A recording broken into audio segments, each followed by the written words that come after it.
கண்ணே பாப்பு கவனி. பயிற்சி 3.5ல காரணிப்படுத்துக எளிய முறை. ஏற்கனவே எல்லாமே +1 தான் நம்ம பார்த்தோம். இந்த மாதிரி பிளஸ் மைனஸும் வந்தாலும் பார்த்தோம். இதுவும் அதே மாதிரி தான், ஆனா கொஞ்சம் அடுத்த லெவல். இங்க பாரு, இந்த கணக்கை முதல் பார்த்தோம். பெருக்குனா என்னடா கிடைக்கணும்? 6.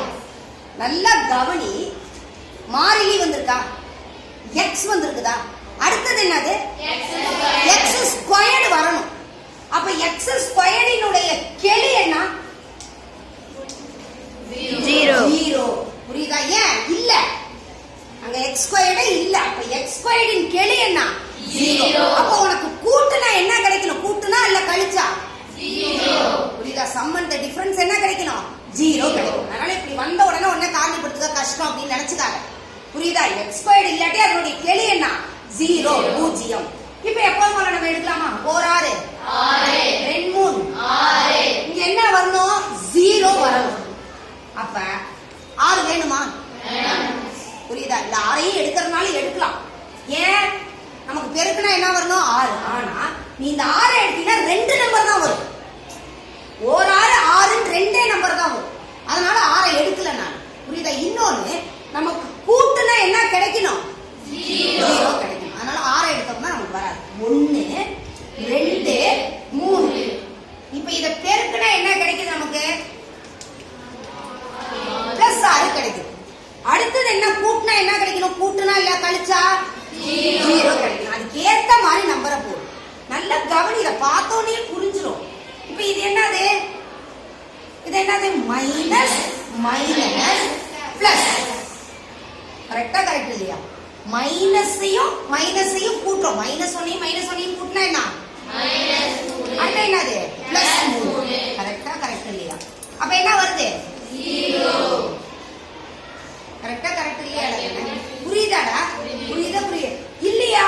நல்லா கவனி. இதுலயே நமக்கு ஆன்சர் கரெக்டா கரெக்ட் இல்லையான்றதை நம்ம செக் பண்ணணும். எப்படி செக் பண்ணலாம்? -1 -2 +3. கரெக்டா? இப்ப என்ன? இது ரெண்டையும் பெருக்கணும். 2 minus into minus plus 2 plus into minus minus 2 3 அடுத்தது பிளஸ் இன்டு மைனஸ் 4 3 எவ்வளவு? அப்ப -6 -3 என்னது? -9 பிளஸ் 2 அப்ப எவ்வளவு? எக்ஸினுடைய கெழு வந்துச்சா வரலையா?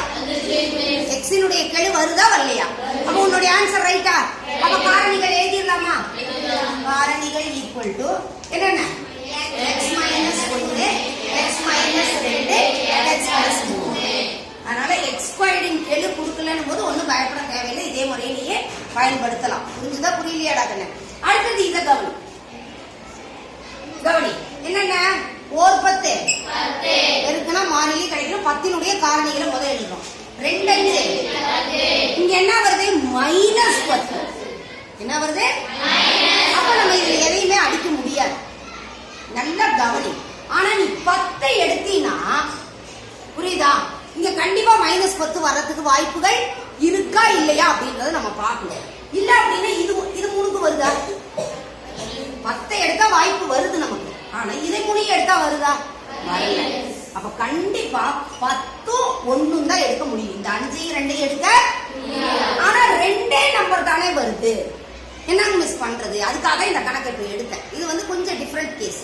ஆனா ஈஸி தான். நமக்கு என்ன 10 டாக்குன்னு வரணும்?